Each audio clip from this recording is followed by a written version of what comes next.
retrouve pour démarrer cette nouvelle semaine. Donc je suis malade, faites pas attention, j'ai le nez qui est encombré, donc vous allez l'entendre à ma voix. Et puis je suis un peu essoufflée du coup. Ce week-end, j'ai pu terminer Meurtre et Carrot Cake. Donc c'est le tome 9 des enquêtes d'Anna Swenson. J'ai adoré ma lecture, ça a été pour moi un vrai plaisir de retrouver les habitants de cette ville que j'aime énormément. Concernant le speech, je vais vous faire ça à la va-vite. On va avoir une réunion familiale et le frère d'une des habitantes va réapparaître au bout d'un certain temps. Sauf qu'il arrive, mais c'est tout match vu. J'ai de l'argent, j'ai des costumes qui valent hyper cher et tout. Enfin bref. Donc on a cette rencontre. Et on a aussi Mochi, donc le chat d'Anna, qui n'en fait qu'à sa tête. Donc elle va essayer de comprendre pourquoi. Donc déjà concernant le meurtre, je savais déjà d'avance qui allait mourir dans ce tome. C'était sûr d'ailleurs. Concernant le meurtrier, je n'ai eu aucune idée. Sauf arrivé vers la fin où je me suis dit c'est sûr c'est lui. Donc très bonne lecture pour ma part. Ça a été aussi pour moi un réel plaisir d'enquêter à nouveau auprès de Anna, d'Andrea et de Michel. Vraiment, si vous ne connaissez pas cette saga, foncez. En plus de ça, on a pas mal de recettes, comme d'habitude, qui nous donnent faim. Je salivais à chaque recette qui passait devant moi. Donc voilà, donc ça c'est pour ma lecture terminée. Ensuite, j'ai repris Couronnement fatal à Middle Fenton de Fate Martin. J'avais lu 50 pages la semaine dernière, mais j'avais pas avancé. Là, j'en suis à la page 213. Et il en fait 345, donc je l'ai bientôt fini. Je vais essayer de le terminer ce soir d'ailleurs. J'aime bien. L'écriture est fluide, c'est sympa. J'aime beaucoup le duo d'enquêteurs, donc où on a le coroner Clément Ryder et on a, j'ai plus le prénom, Loveday, mais le prénom, donc Clément Ryder, ouais, mais on voit pas, Trudy Loveday, c'est ça. Donc j'aime bien ce duo que je trouve très, très sympathique, ils vont bien ensemble. En gros, là, la reine de mai va décéder et son copain va se suicider. Donc ils vont enquêter sur le meurtre de cette jeune fille, mais ils vont essayer de comprendre aussi les motivations de son petit ami. Pardon. Donc vraiment hâte de le terminer pour vous en parler plus en détail. Et j'ai reçu un service presse il y a une semaine ou deux, je ne sais plus trop. C'est le Polycarpe Arpenteur de Pierre Thierry. Donc ce sera ma prochaine lecture pour que je puisse être dans les temps. Il n'est pas très long. Il fait 189 pages. Épilogue compris. Donc j'ai vraiment hâte de le lire car j'ai adoré tous les romans que j'ai lus de cet auteur. Je vais vous lire la 4e de couverture. Ce livre est un roman d'amour, de mystère et d'aventure. Valch Hugnal et Elzbieta Grunland tombent amoureux. Ils se marient et s'embarquent à bord du Polycarpe Arpenteur, le luxueux voilier de la chanteuse Sophie Chapska. Je vais m'abstenir de vous donner les noms parce que c'est un peu compliqué.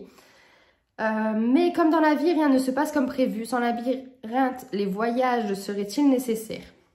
Les barricades mystérieuses de François Couperin ponctuent les actions et les drames de ce récit. Il y aura des pièges, un naufrage, une enquête, des accélérations imprévues, de la poésie, de la musique, des retournements vertigineux. Cette histoire nous mène en Poligny, dans le Jura, à la vallée de la Seine, en passant par Chalon-sur-Saône, les Baléares et Thrace occidentale. Alors, j'ai hâte de le découvrir, il m'intrigue. J'ai un peu de mal à parler, excusez-moi, il est temps que j'aille me coucher. Donc il m'intrigue, comme je disais à l'auteur, j'aime pas les histoires d'amour.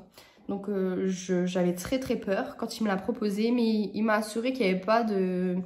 Enfin, c'était pas le point fort du roman, donc j'ai laissé la chance et je vous en reparlerai du coup très vite. Je pense recommencer demain, du coup, le temps de terminer celui-ci ce soir. Et du coup, je vous retrouve plus tard pour vous parler de tout ça. Hello, on est mercredi, je suis un peu malade, là je suis vraiment prise du nez, donc je parle du nez, excusez-moi. Je vous retrouve pour vous parler de 4 lectures. Tout d'abord, j'ai terminé Couronnement fatal à Middle Fenton de Faith Martin, donc c'est le tome 6 des enquêtes de Loveday et Ryder. Donc en gros, ils vont enquêter sur le meurtre de la reine de mai et sur le suicide de son copain. Donc j'ai adoré ma lecture. J'ai adoré retrouver le duo d'enquêteurs que j'ai eu la chance de connaître dans le tome 2. Donc il faut savoir que c'est des tomes qui peuvent se lire indépendamment, même si c'est quand même mieux de les lire dans l'ordre parce qu'on suit l'évolution de ces deux enquêteurs. J'ai adoré le duo qu'ils forment, j'ai vraiment tout aimé et j'ai adoré, c'est l'ambiance à la British, vraiment top. Donc je vous le conseille. Ensuite, en audio, je suis sur Salem de Stephen King. J'ai lu que 50 pages sur un peu plus de 800. Donc là, j'avance tout doucement. Donc pour le moment, je ne peux pas vous en parler plus. Je vais juste vous lire la 4e. Le Maine, 1970. Ben Mears revient à Salem et s'installe à Marston House, inhabité depuis la mort tragique de ses propriétaires, 25 ans auparavant. Mais très vite, il doit se rendre à l'évidence. Il se passe des choses étranges dans cette bourgade. Un chien est viscéré, un enfant disparaît et l'horreur s'infiltre, se répand aussi inéluctable que la nuit qui descend sur Salem. Donc pour le moment, je ne peux pas dire si j'aime ou non car je n'ai pas lu grand-chose. Enfin, je n'ai pas écouté grand-chose. Donc je vous en reparlerai très vite. Ensuite, j'ai commencé le Polycarpe Arpenteur de Pierre Thierry. Alors, ce que j'aime dans les romans de cet auteur, c'est qu'il a l'art et la manière de manier les mots. C'est un peu de la poésie, je trouve, et j'accroche toujours à ses lectures. Là, je suis à fond dedans, donc je pense même le terminer ce soir. À voir. Du coup, je vous en reparlerai demain. Je pense vous donner mon avis final d'ailleurs. Et ensuite, je commencerai Memoria de David Lagerkrantz. Donc, c'est celui-ci, aux éditions HarperCollins Noir.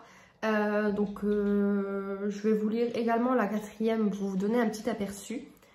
Claire Liedman est morte depuis 14 ans. Pourtant, Samuel, son mari, refuse de l'accepter. Alors, quand il croit reconnaître sur une photo de vacances une femme qui ressemble étrangement à Claire, il demande à Hans Reich et Michaela Vargas de mener l'enquête. Ils sont sceptiques. Cependant, Reich décèle sur la photo des indices qui le poussent à penser qu'il s'agirait bien de Claire.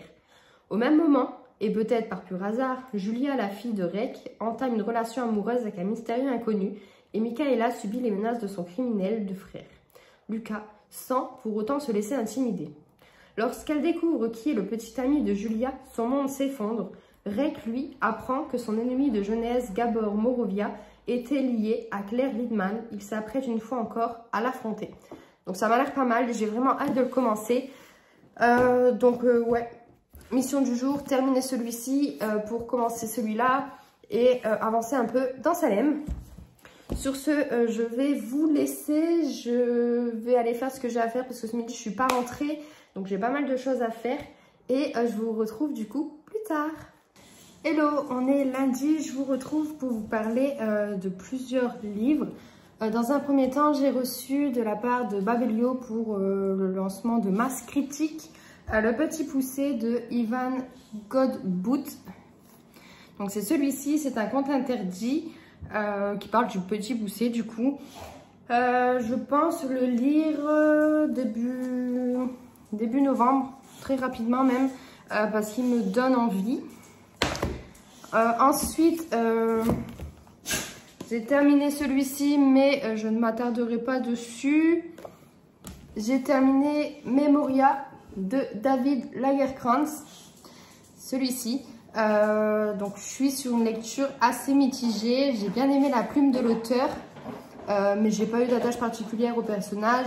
J'ai pas trouvé l'histoire cohérente. Je trouvais que ça partait un peu dans tous les sens. Donc, on est sur un bof-bof. Et concernant ma lecture en cours, je suis en train de lire Un grand amour peut en cacher un autre de Christian Higgins. C'est celui-ci, j'ai lu 150 pages sur 457, donc j'en suis pas encore à la moitié. Alors, j'ai oublié le nom de la personne. Elle s'appelle Millie. Donc, on va suivre Millie, qui, depuis l'âge de ses 14 ans, est folle amoureuse d'un garçon qui s'appelle Joe. Sauf que plusieurs années après, là, elle a 30 ans. Et elle aime toujours ce garçon. Du coup, elle va décider de changer, de perdre du poids, de se faire un relooking et tout pour que Joe la remarque. Et j'en suis arrivée là. Pour le moment, je ne sais pas du tout ce qui va se passer. Donc pour le moment, La Plume, j'aime beaucoup. C'est pas un livre vers lequel je me serais retournée. C'est pas le genre que j'ai l'habitude de lire. Mais là, je suis agréablement surprise parce que j'accroche bien à cette histoire et à cette lecture. Et notamment à la plume de l'auteur. Je ne sais pas si c'est une femme ou un homme qui a écrit ce livre. Et il ne me semble pas avoir vu la tête.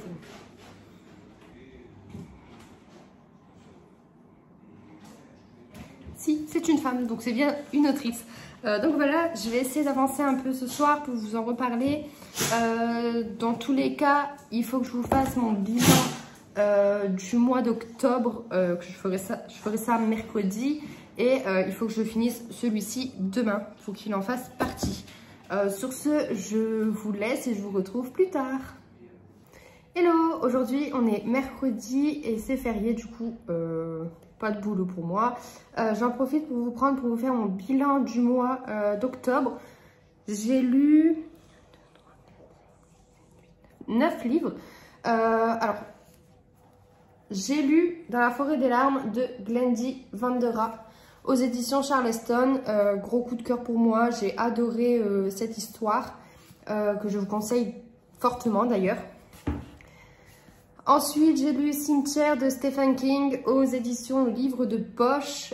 J'ai bien aimé ma lecture et j'avais déjà vu le film. Donc, il n'y avait pas de découverte pour moi là-dedans, mais j'ai adoré l'histoire. Ensuite, j'ai reçu de la part des éditions HarperCollins Au commencement de Ivan Zinberg. J'ai adoré cette lecture. En plus de ça, ça nous parle de faits réels. Donc vraiment, très bonne lecture que je vous recommande. J'ai lu Le Polycarpe Arpenteur de Pierre Thierry. Donc ça a été aussi une bonne lecture. J'aime bien les livres de cet auteur car ses écrits sont très poétiques. Ensuite, j'ai lu Meurtre et Carrot Cake. Donc c'est le tome 9 de la saga. Donc comme toujours, j'ai adoré. J'attends avec impatience la sortie du tome 10 d'ailleurs. J'ai lu Un conte interdit, donc c'était La Belle et la Bête de Simon Rousseau. J'ai adoré ma lecture. Donc c'est le deuxième livre que je lis de l'auteur et le deuxième conte interdit d'ailleurs. J'ai lu Couronnement fatal à Middle Fenton. Très bonne lecture, donc juste, il s'agit d'un tome 6, donc de préférence, il faudrait les lire dans l'ordre, même si ça ne gêne pas trop.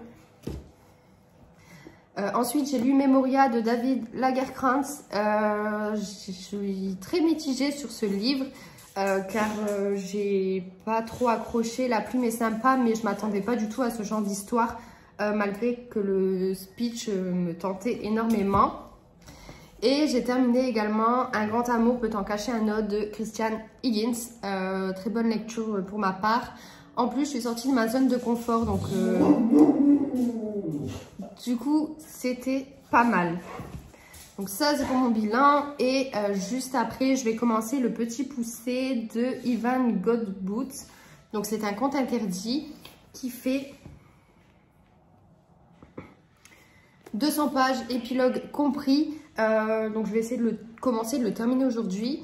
Je vais vous lire la 4e de couverture.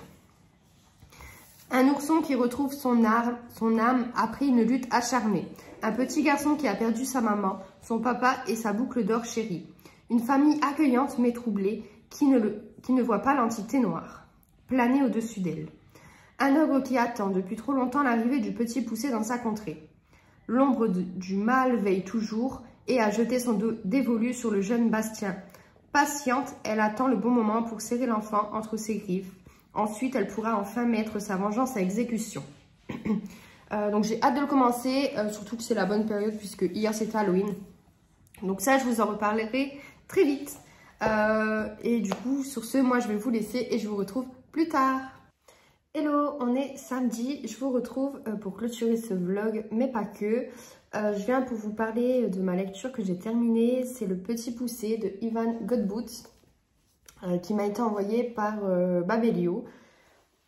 Je vais vous lire la 4e de couverture pour vous faire un petit résumé de l'histoire entre guillemets.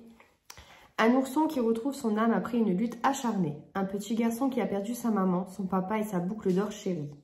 Une famille accueillante mais troublée qui ne voit pas l'entité noire planer au-dessus d'elle. Un ogre qui attend depuis trop longtemps l'arrivée du Petit Poucet dans sa contrée. L'ombre du mal veille toujours à jeter son dévolu sur le jeune Bastien. Patiente, elle attend le bon moment pour serrer l'enfant entre ses griffes. Ensuite, elle pourra enfin mettre sa vengeance à exécution. Avec Le Petit Poucet, Ivan Godbout vient clore l'histoire de Margot et Jeannot que l'on retrouvait dans Boucle d'Or. Je rigole, j'ai mon chat qui est derrière, qui joue avec le téléphone et qui fait tout bouger, excusez-moi. Alors, je suis assez mitigée sur cette lecture. Mani, viens là. Viens là.